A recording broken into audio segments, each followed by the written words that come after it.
Hello everyone. Today I am taking up the topic writing correct formula by using criss-cross method. Children, there are various ionic compounds having two parts, that is cation and anion. For example, sodium chloride. It has 1 plus, that is the cation part, and 1 minus, that is the anion part. Any positively charged ion is called cation and negatively charged ion is called anion, right?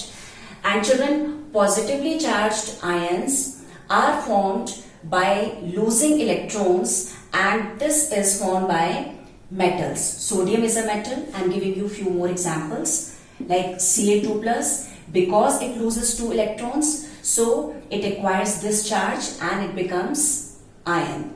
Calcium atom becomes calcium ion after losing 2 electrons.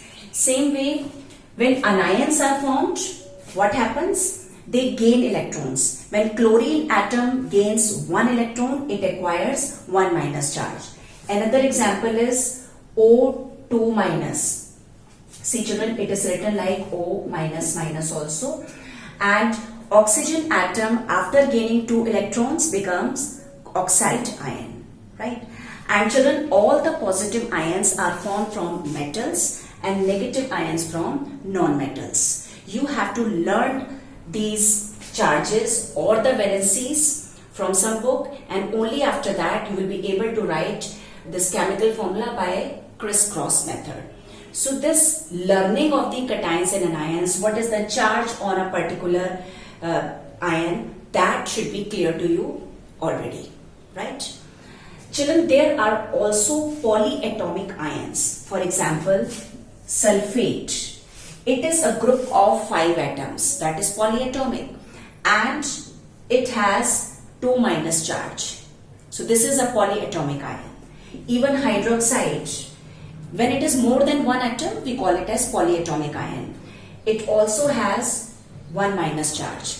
There is one polyatomic ion, ammonium ion, and it has 1 plus charge. You will also come across one more element, that is hydrogen, and after losing 1 electron it acquires 1 plus charge, and after gaining 1 electron it becomes hydride ion, that is 1 minus charge, right?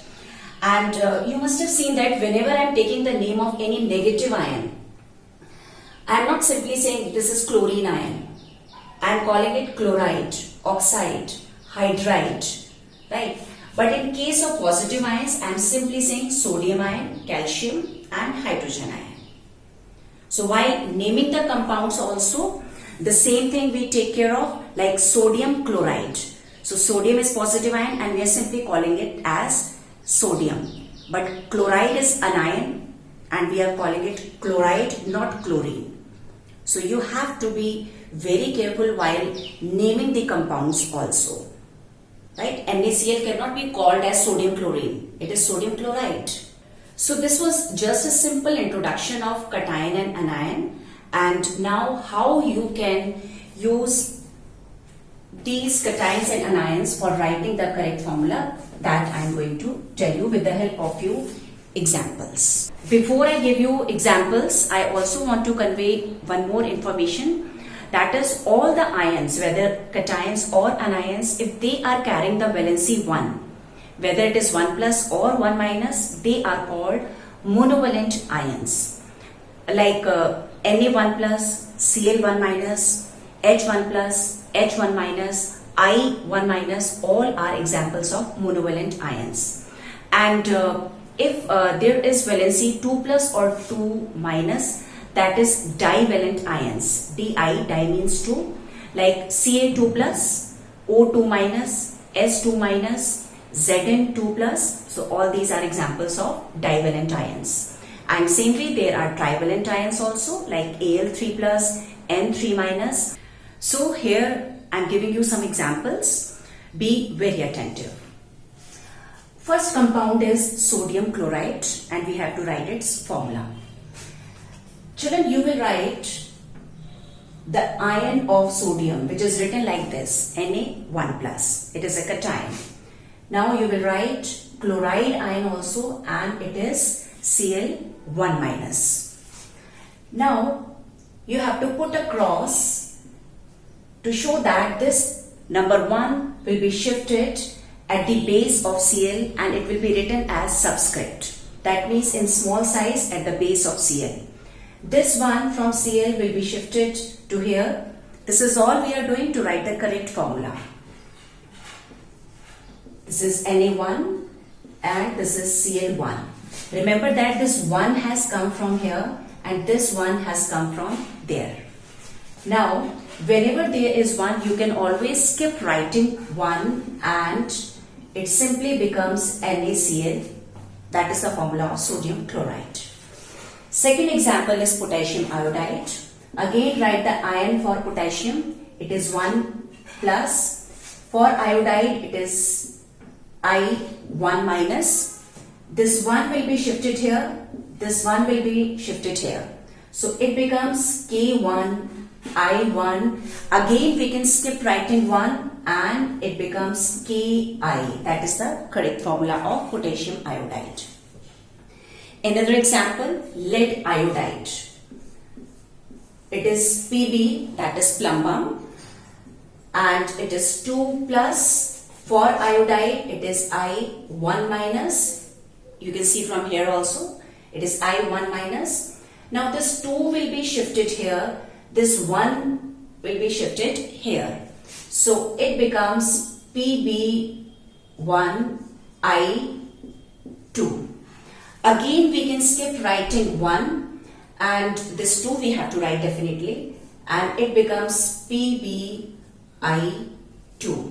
Remember children, whenever we are crisscrossing these numbers, we are not shifting the signs. Plus and minus we are not shifting, right? So only the numbers are getting shifted and written as subscript at the base of the symbol of the element. So this is how you can see the correct formula of sodium chloride, potassium iodide and lead iodide. The next one is sodium oxide. For sodium it is Na1 plus.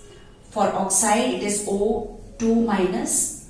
See children, it is also written as minus minus. That means 2 times you can write minus. That means 2 minus only.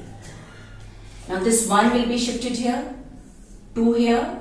So it becomes Na2O1. And again we can skip 1 and it will become Na2O only. So this is the correct formula of sodium oxide. Now next one, calcium oxide. Listen very carefully. It is Ca2 plus O2 minus, and whenever you are writing it, keep some gap also so that you can put the cross and it is written as neat. 2 will be shifted here, this 2 will be shifted here. Now it will be Ca2O2. But as these two numbers, they are common, they have 2 as common, we can reduce them in short form. They can be easily cut by 2. So it will become 2 ones are 2, 2 ones are 2. So it is Ca1O1, and again we can skip writing 1 and the formula is CaO, that is calcium oxide. Now the next one is zinc sulfide. It is Zn2 plus. For sulfide it is S2 minus. Again put this cross and by it you know that this 2 will be shifted here. This is Zn2 and it is S2.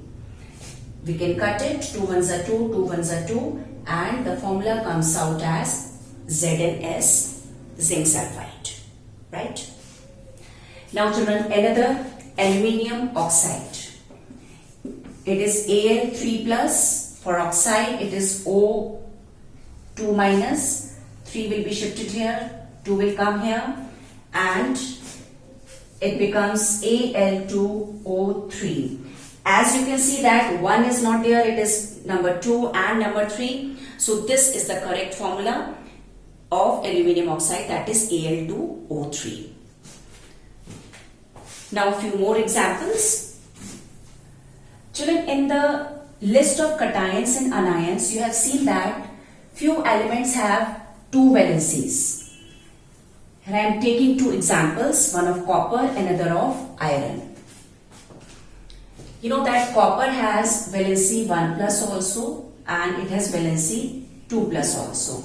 Same way ferrous, that is Fe2 plus, and ferric, that is Fe3 plus. Children, whenever the valency is smaller, we use the suffix OUS. So we call it as ferrous and we call it as cuprous.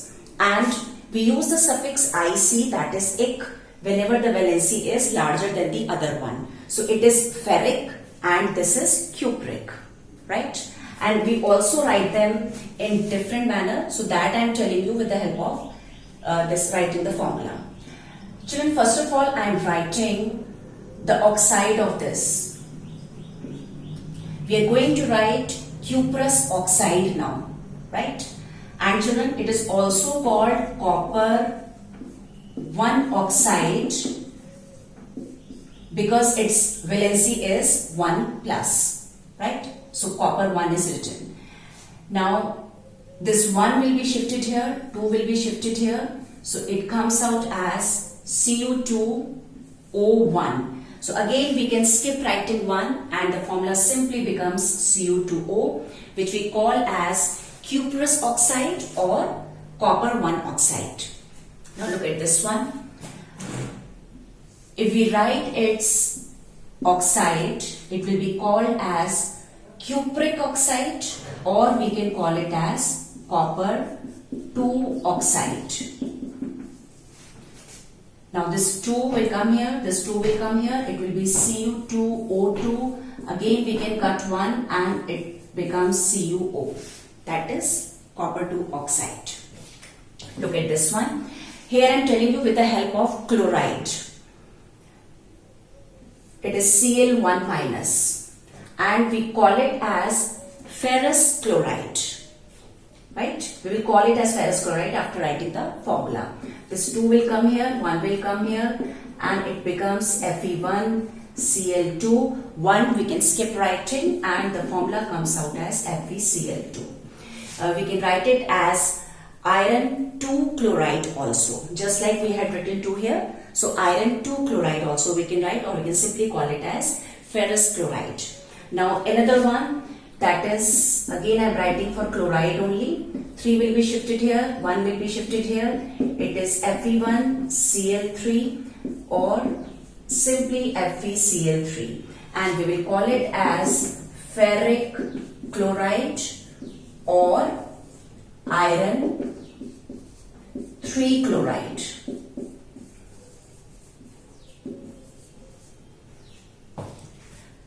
So I hope this is clear to you. Now I am going to give you some examples where the formula is written with the help of polyatomic ions and we need to put the bracket in that case. Sometimes bracket is removed when it is done. So all that I am explaining you now. The first one which I am taking is sodium hydroxide. See children, hydroxide is a polyatomic ion. It is Na1 plus and it is OH1 minus. 1 will be shifted here, 1 here. Now this is Na1. Because it is polyatomic, so we should put the bracket now. And only after putting the bracket we are going to write this number. So here it is 1. But because it is 1, we can always remove the bracket. And here also we can skip writing 1. So the formula simply becomes sodium hydroxide like this. Right? Now another example, calcium hydroxide, which you call as liquid lime or lime water. It is Ca2 plus, it is OH1 minus, as you can see from there also. This 2 will be shifted here, 1 here, it will be Ca1. OH is polyatomic, so let us put the bracket and then we will write this number and it is 2. See children, here we have to retain this bracket because this is 2. Here we had removed the bracket because it was 1. So we have to put this bracket and we can always keep writing this 1 here and it becomes CaOH whole twice, right? So this is the correct formula of calcium hydroxide. Another I am telling you, aluminium hydroxide. I am directly writing the formula.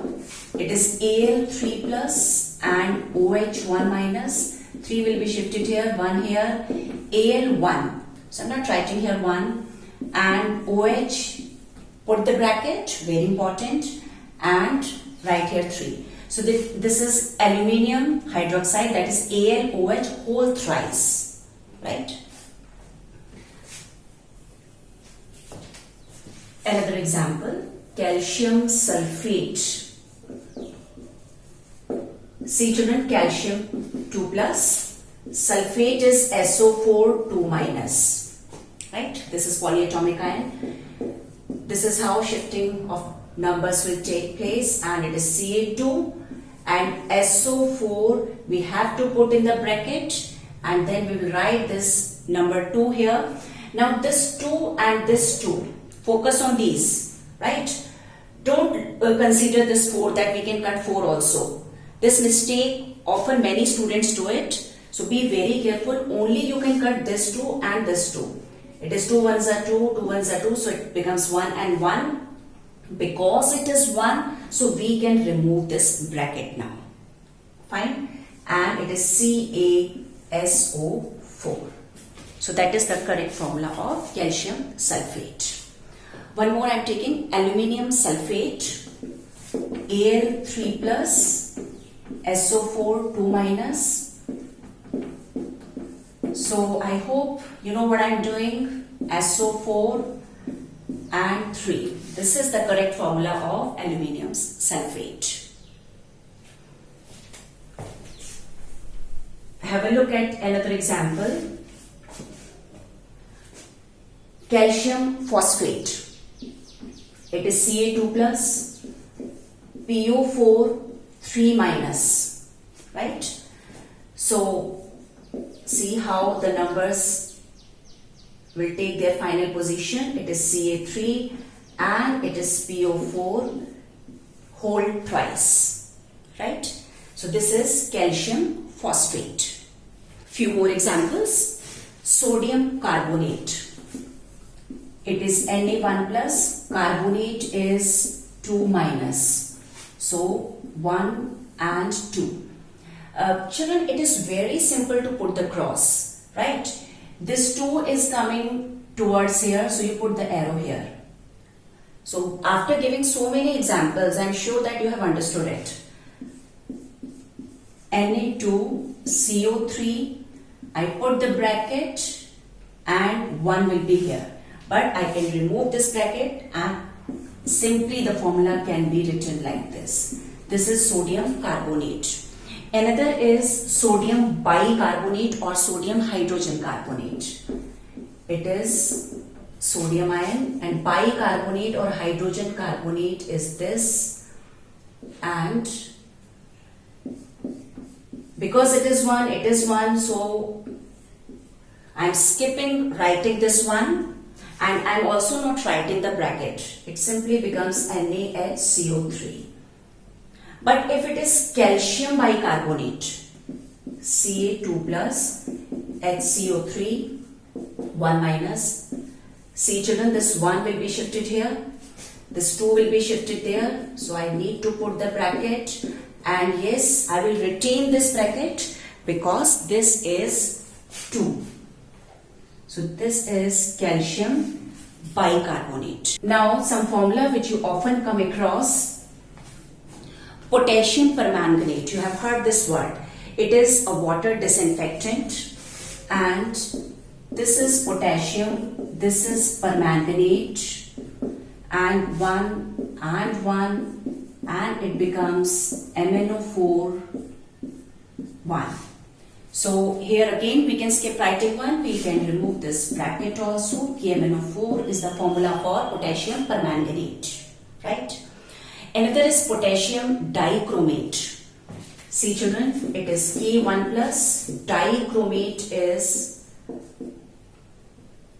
2 minus. So 1 will be here, 2 will be here. It is K2 Cr2O7 We put the bracket and write here 1. We can skip writing that one and we can remove that bracket also. This is the correct formula for potassium dichromate. Now another is sodium acetate.